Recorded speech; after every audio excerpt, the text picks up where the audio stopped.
Good morning students, एक बार फिर से स्वागत है आपका पचैया ग्रुप ऑफ इंस्टीट्यूशन के ऑनलाइन लर्निंग प्लेटफॉर्म पर। स्टूडेंट्स, जैसा कि हमने अपनी पिछली क्लास में एक बहुत ही महत्वपूर्ण टॉपिक जिसका नाम था श्रम कल्याण विधान, इसके बारे में बेसिक जानकारी प्राप्त की थी। हमने अपनी पिछली क्लास में ये जाना था कि श्रम क्या होता है, श्रम कल्याण विधान क्या होते हैं, साथ में ये भी जाना था कि श्रम कल्याण विधानों की हमें आवश्यकता क्यों पड़ी। तो आज हम उसी टॉपिक को कंटिन्यू करते हुए आज की क्लास में हम जानेंगे कि श्रम कल्याण विधान के और कौन से प्रकार होते हैं। आज की वीडियो में हम ये भी जानेंगे कि श्रम कल्याण विधान को जो निम्न भागों में वर्गीकृत किया गया है उनके क्या क्या उद्देश्य होते हैं, साथ ही साथ इनके अंतर्गत कौन कौन से अधिनियम आते हैं जो कि हमारे मजदूरों के हितों की रक्षा करते हैं। चलिए जानते हैं। देखिए, जो हमारे श्रम कल्याण विधान है उनको मुख्यतः 4 भागों में बांटा गया है। वो 4 भाग कौन कौन से हैं? देखिए, पहला तो होता है नियामक श्रम विधान, रेगुलेटरी लेबर लेजिस्लेशन। दूसरा होता है संरचनात्मक श्रम विधान, प्रोटेक्टिव लेबर लेजिस्लेशन। तीसरा होता है मजदूरी संबंधित श्रम विधान, वेज लेबर लेजिस्लेशन। और चौथा होता है हमारा सामाजिक सुरक्षा श्रम विधान, मतलब सोशल सिक्योरिटी लेबर लेजिस्लेशन। तो मुख्यतः हमारे श्रम कल्याण विधानों को इन 4 भागों में वर्गीकृत किया गया है। आइए समझते हैं इनको वन बाय वन कि क्या है ये और क्या है इनके उद्देश्य। देखिए, पहला है हमारा नियामक श्रम विधान, मतलब कि रेगुलेटरी लेबर लेजिस्लेशन। देखिए, ये जो श्रम विधान बनाया गया है इसका मुख्य उद्देश्य ये है कि जो हमारे इंडस्ट्री या किसी उद्योग के अंतर्गत कोई वर्कर काम कर रहे हैं और साथ ही साथ उस उद्योग का जो मालिक है, उन दोनों के मध्य में एक अच्छे संबंध स्थापित करने के उद्देश्य से ही इस श्रम विधान को बनाया गया है। कहने का मतलब कि कोई भी इंडस्ट्री है, चाहे वो गवर्नमेंट सेक्टर हो चाहे वो प्राइवेट सेक्टर हो, तो वहां पे क्या होता है कि प्राइवेट सेक्टर की मुख्यतः बात की जा रही है कि वहां पे जो वर्कर्स काम कर रहे होते हैं, जो वहां पे मजदूर काम कर रहे होते हैं, तो कार्य के दौरान उन्हें कई तरीके की समस्याओं का सामना करना पड़ता है। तो उन समस्याओं का जो सामना करना पड़ता है उन्हें, तो वो खुद क्या है उन समस्याओं का निवारण नहीं कर सकते। तो उस दौरान क्या होता है कि वर्कर्स अपने मालिक से तक अपनी बातों को सही तरीके से नहीं पहुंचा पाते, जिसकी वजह से क्या होता है कि वहां पे आपसी जो संबंध है वो खराब होते हैं। मतलब मालिक और जो उनके मजदूर संघ है या श्रम संगठन है उनके मध्य में कुछ टकराव पैदा हो जाते हैं। इनकी वजह से क्या होता है कि जो प्रोडक्शन काम चल रहा है, वहां पे विनिर्माण काम चल रहा है, उनमें बहुत बाधा उत्पन्न होती है। तो आइए समझते हैं क्या है ये। देखिए, ऐसे विधान श्रम संघों एवं नियोजकों के बीच के संबंधों को विनियमित करने के लिए बनाए जाते हैं। वही बात है कि ये जो अपना विधान है नियामक श्रम विधान, ये क्या किस लिए बनाया गया है? ये मालिक, मतलब कि किसी भी उद्योग के मालिक और उसके अंतर्गत कार्य करने वाले जो वर्कर्स हैं उनके मध्य अच्छे संबंधों को स्थापित करने के लिए बनाया गया है। चलिए आगे देखते हैं क्या है ये। नियमन की आवश्यकता तब पड़ती है जब दोनों दलों नियोजकों एवं श्रम संघों के मध्य टकराव होता है। कहने का मतलब इस कानून की आवश्यकता हमें तब पड़ेगी जब जो किसी इंडस्ट्री का मालिक और उस इंडस्ट्री के अंतर्गत कार्य करने वाले जो वर्कर्स हैं, जो मजदूर हैं, उनके मध्य कोई टकराव की स्थिति पैदा हो जाए। ठीक, टकराव की स्थिति का मतलब उनके मध्य क्या है, मतभेद अधिक बढ़ जाए। और इन मतभेदों के बढ़ने का कारण क्या क्या होता है कि कार्य के दौरान जो समस्याएं आती हैं मजदूरों को, वो क्या है प्रॉपर तरीके से मालिक तक नहीं पहुंच पाती है। यदि मालिक तक ये पहुंच पाती तो ऑब्वियसली सीधी सी बात है कि वहां पे जो मालिक है उनकी समस्या को वहां निवारण कर सकता था या कर सकते हैं। तो देखिए, इनके अंतर्गत कौन कौन से अधिनियम आते हैं?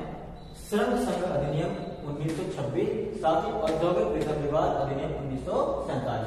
कहने का मतलब जब श्रम संगठन एवं जो मालिक है इनके मध्य टकराव की स्थिति पैदा हो जाती है या टकराव हो जाते हैं, तो उस दौरान इस कानून के माध्यम से ही क्या होता है, उन दोनों के संबंधों को वापस से पहले जैसा ठीक किया जाता है या फिर और भी अच्छा सुधार किया जाता है।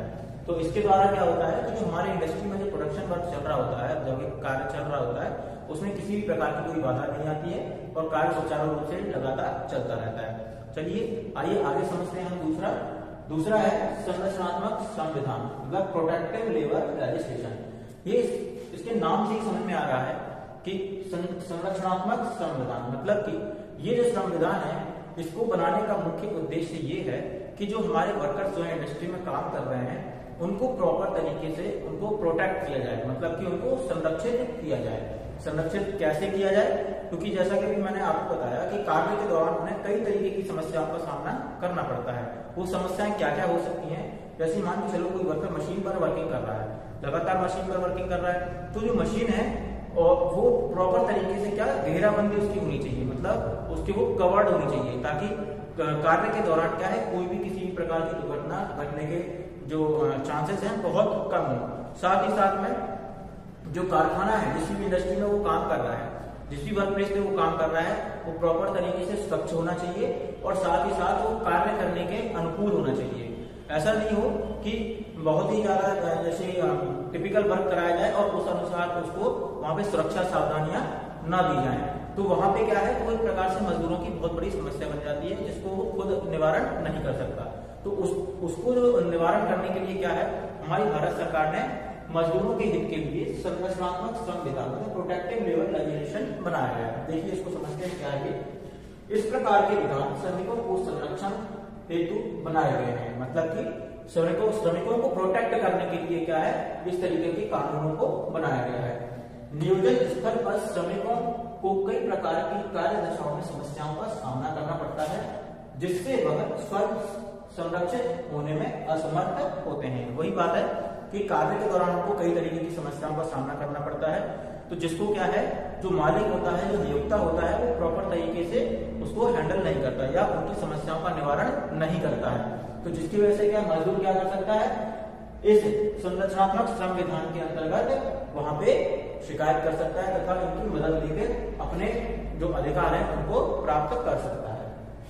तो इसके अंतर्गत क्या क्या आता है देखिए, इसके अंतर्गत कौन कौन से अधिनियम आते हैं? कारखाना अधिनियम 1948 इसके अंतर्गत आता है, साथ ही मजदूरी भुगतान अधिनियम 1936 व मजदूरी न्यूनतम मजदूरी भुगतान अधिनियम 1948। ये जो अधिनियम है इनके अंतर्गत आते हैं।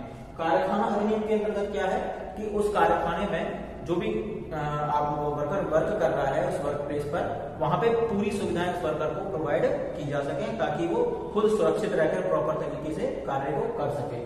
मजदूरी अधिनियम मजदूरी भुगतान अधिनियम 1936 क्या कह रहा है कि जो मजदूर वहां पे काम कर रहा है काम करने के दौरान क्या है उसको प्रॉपर तरीके से मजदूर टाइम टू टाइम उसको मिलती रहे, क्या है उसकी जो पेमेंट है उसको टाइम टू टाइम वहां पे मालिक के द्वारा मिलती रहे। और साथ ही साथ न्यूनतम मजदूरी भुगतान 1948 मतलब कि ये जो अधिनियम क्या कहता है कि किसी कोई भी वर्कर यदि काम कर रहा है वहां पे इंडस्ट्री में क्या है कई तरीके के वर्कर कार्य कर रहे होते हैं। किसी का कार्य थोड़ा हैवी होता है, किसी का काम थोड़ा सा हल्का होता है, किसी का बहुत रिस्की ज्यादा होता है, तो कार्य के अनुसार उसकी न्यूनतम मजदूरी क्या होनी चाहिए फिक्स होनी चाहिए।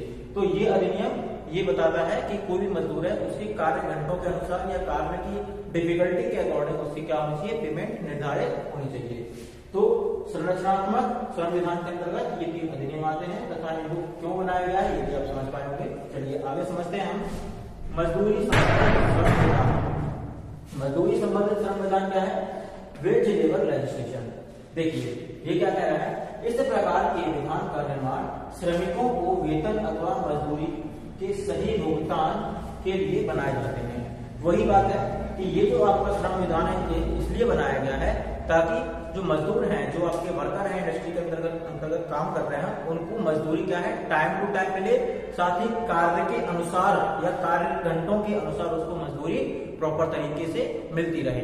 साथ ही साथ में कोई भी अवैध कटौती उनके वेतन से ना की जाए। जैसा कि ऐसा होता है कई बार मजदूरों को क्या है अपने अधिकारों का पता नहीं होता, तो मालिक क्या करते हैं उनका मतलब कि शोषण करते हैं। शोषण करने का मतलब उनकी इस अज्ञानता का बहुत ही ज्यादा मात्रा में फायदा उठाते हैं। कार्य तो पूरा ले लेते हैं, कार्य घंटे पूरे होते हैं, लेकिन अवैध कटौतियां करना स्टार्ट कर देते हैं, मतलब कि मजदूरों की पेमेंट में से उनके पैसों को काटते हैं बिना किसी कारण के।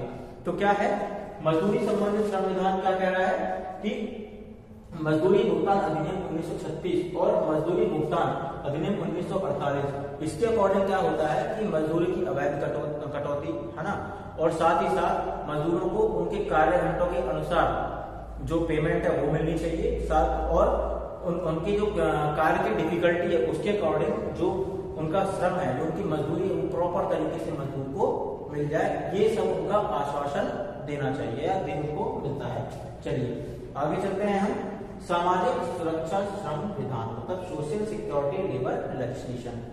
ये जो क्या संविधान क्या कह रहा है, देखिए इस विधान का मुख्य उद्देश्य जीवन की कुछ मुख्य आकस्मिकताओं जैसे बीमारी, दुर्घटना, प्रसूति, वृद्धावस्था तथा मृत्यु जैसी स्थितियों में मजदूरी तथा कुछ स्थितियों में परिवार को आर्थिक सुरक्षा प्रदान करना है।